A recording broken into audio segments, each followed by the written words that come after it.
आप सभी मित्रों का आज एक बार फिर से अनुग्रह मनन में हार्दिक स्वागत करता हूं। मित्र, सबसे पहले आप सबका धन्यवाद करना चाहता हूं कि मनन को आप लगातार सुनते हैं और आप आशीष पाते हैं। सुनते रहिए और निश्चय सुनाते रहिए। जहां तक हो सके अपने परिजनों और मित्रों से भी शेयर कीजिए। तो चलिए चलते हैं आज के मनन में।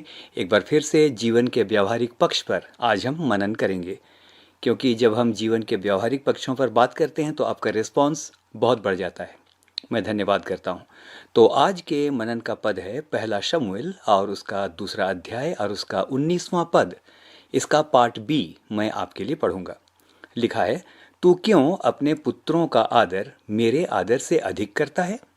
रिपीट करूंगा, तू क्यों अपने पुत्रों का आदर मेरे आदर से अधिक करता है। मित्र, ये दिल को दहला देने वाला पद है। इसकी पृष्ठभूमि यह है कि एली याजक से परमेश्वर पूछ रहा है कि तू क्यों अपने पुत्रों का आदर मुझसे अधिक करता है, या दूसरे शब्दों में तू मुझसे अधिक वैल्यू अपने बेटों को क्यों देता है। मित्र, इसी पद की पृष्ठभूमि में आज हम विचार करेंगे इस बात पर कि हमें किसको कितनी वैल्यू देनी चाहिए। याद रखें, बिल्कुल याद रखें, हम किसी के हाथ की कठपुतली नहीं हैं। अक्सर ऐसा होता है मित्र कि हम कई बार किसी को इतनी वैल्यू देने लगते हैं या महत्व देने लगते हैं कि इसके कारण जीना लगभग मुश्किल हो जाता है। दूसरे शब्दों में, हम दबने लगते हैं। सवाल यह है कि हमें किसी को कितनी वैल्यू देनी चाहिए। लेकिन इससे पहले कि हम इस मुद्दे पर विचार करें, हमें सबसे पहले यह जानना चाहिए कि हम किसी को ज़रूरत से अधिक महत्व कब देते हैं, कब हम आवश्यकता से अधिक वैल्यू किसी को देते हैं।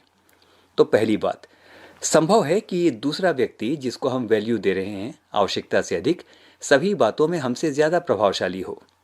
वो शिक्षा में, संपत्ति में, रूप रंग में या प्रतिभा में किसी में भी हमसे आगे हो सकता है।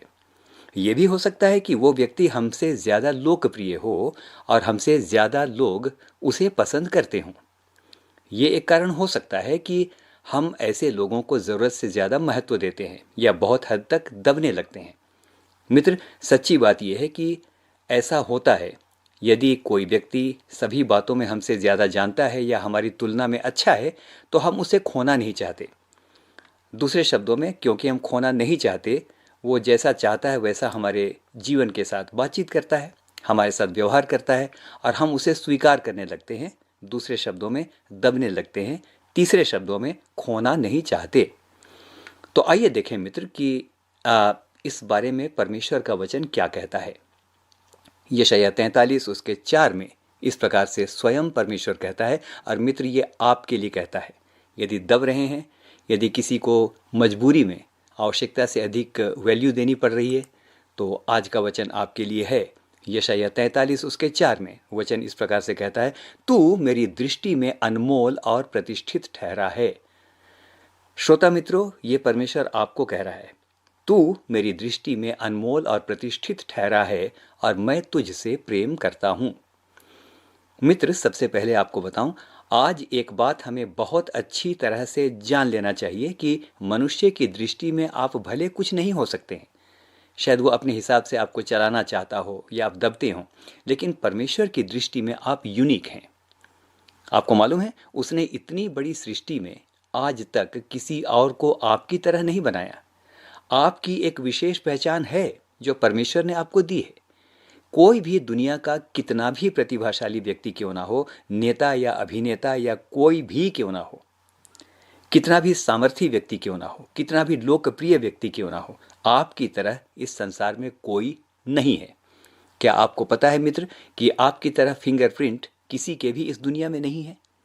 आपको आज यह बात ठीक से समझ लेनी है कि किसी को भी इस वजह से कि वो धनी है, प्रतिभाशाली है, रंग रूप अच्छा है या दूसरी बातों में मुझसे अच्छा है, किसी से दबने की आवश्यकता नहीं है या किसी को ज़रूरत से ज़्यादा महत्व देने की आवश्यकता नहीं है।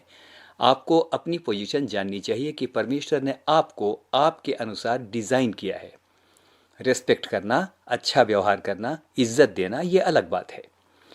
ज़रूरत से ज़्यादा किसी को महत्व देकर मित्र हम उनकी आदत ख़राब करते हैं और आगे रोने लगते हैं।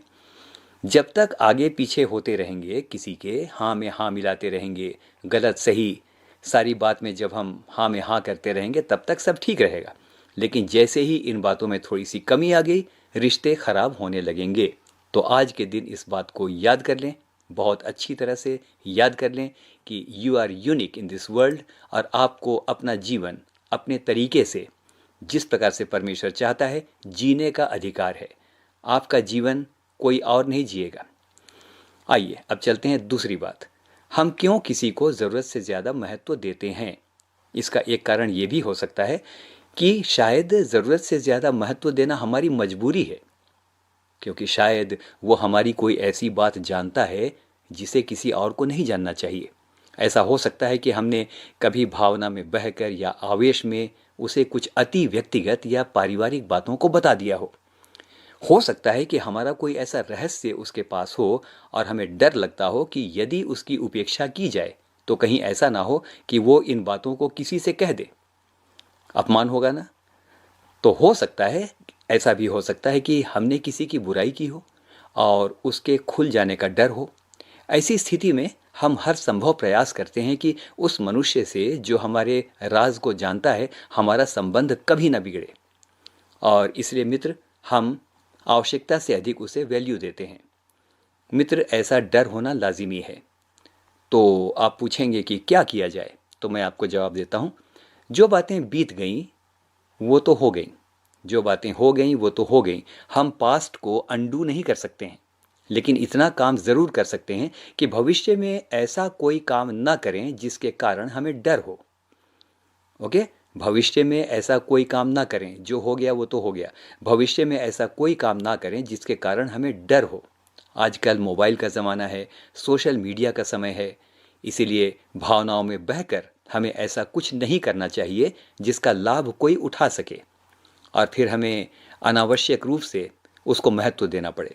मित्र, याद रखिए, शैतान हमें फंसाने के अवसर ढूंढता है। मैं ऐसे कई जवान बच्चों को जानता हूं जिन्होंने अपना जीवन इन बातों में बर्बाद कर लिया और भय में जीवन बिताते हैं। तो सवाल उठता है कि क्या किया जाए? मित्र, मैंने अभी कहा था, जो हो गया सो तो हो गया। अब एक ही उपाय है, सच्चे हृदय से पश्चाताप के साथ नया जीवन आरंभ करें। प्रभु के सामने अपनी कमजोरियों को मान लें। नीति वचन 28:13 में इस प्रकार से लिखा है, जो अपने अपराध छिपा रखता है उसका कार्य सफल नहीं होता, लेकिन जो उसे मान लेता और छोड़ भी देता है उस पर दया की जाएगी। तो मित्र, एक ही रास्ता है। अब प्रभु के सामने अपने हृदय को उंडेल दें।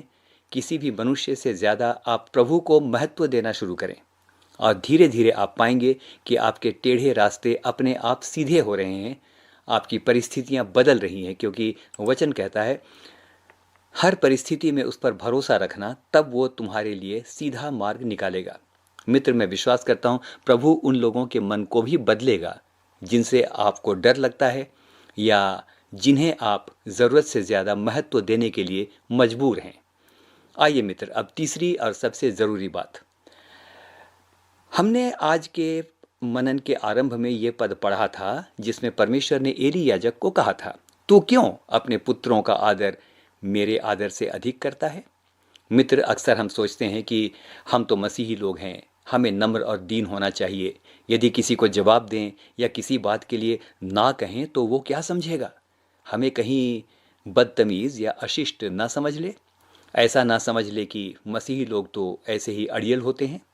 याद रखिए मित्र, याद रखिए ठीक से, हर बात में दबना, हर बात में हाँ हाँ करना, हर बात में ही करना, जी सर करना परमेश्वर पसंद नहीं करता है। याद रखिए, याद रखिए, फिर से कहता हूँ, याद रखिए, सत्य से बढ़कर किसी मनुष्य को महत्व मत दीजिए, क्योंकि मनुष्य सत्य से बड़ा नहीं है। ना कहना सीखिए। लेकिन आप पूछेंगे कि भाई कैसे ना कहें, हमें तो भय होता है। मैं आपको उत्तर देता हूं मेरे मित्र। कुलुसियों 4 और उसके 6 में वचन इस प्रकार से कहता है, तुम्हारा वचन सदा अनुग्रह सहित और सलोना हो, ताकि तुम्हें हर मनुष्य को उचित रीति से उत्तर देना आ जाए। मित्र, ये बहुत ही महत्वपूर्ण पद है। सुनिए ना, शालीनता से भी तो ना कहा जा सकता है। शालीनता से किसी की कमी को बताया भी तो जा सकता है, क्यों नहीं बताया जा सकता? विश्वास कीजिए, अगर दूसरा इंसान धीरे धीरे समझ जाए कि हमारा गलत बात से कोई समझौता नहीं है, तो धीरे धीरे वह भी सीख जाएगा कि वो हम पर किसी तरह का दबाव ना डाले। और यदि वो सीख जाएगा तो हमें ज़बरदस्ती कहूँगा हमें ज़बरदस्ती या अनावश्यक रूप से उससे दबने की आवश्यकता नहीं पड़ेगी। लेकिन यदि हाँ हाँ हाँ हाँ करते रहेंगे तो हमेशा दबते रहेंगे। तो आइए मित्र, एक नई शुरुआत करें। परमेश्वर और सच से ज़्यादा किसी को अनावश्यक महत्व ना दें। यही सुख का मूल आधार है। अन्यथा जीवन भर हाय हाय करना और बेवजह दबना ही बाकी है। आदर करें, शिष्टता से बात करें, लेकिन ये अवश्य जान लें कि आप किसी से कम श्रेष्ठ नहीं हैं। दूसरों को अपने से श्रेष्ठ समझकर आप परमेश्वर का अपमान करते हैं। याद रखें, आप कम यूनिक नहीं हैं। आप इतने निकृष्ट नहीं हैं कि आपको दबना पड़े बात बात में। नो, परमेश्वर ने आपको किसी और का जीवन जीने के लिए नहीं बुलाया है, लेकिन उसने आपको अपना जीवन उसकी इच्छा के अनुसार जीने के लिए बुलाया है, जिसके लिए उसने बलिदान दिया है। तो परमेश्वर आपको बहुतायत के साथ आशीष दे। आमीन। और एक बार फिर से आमीन।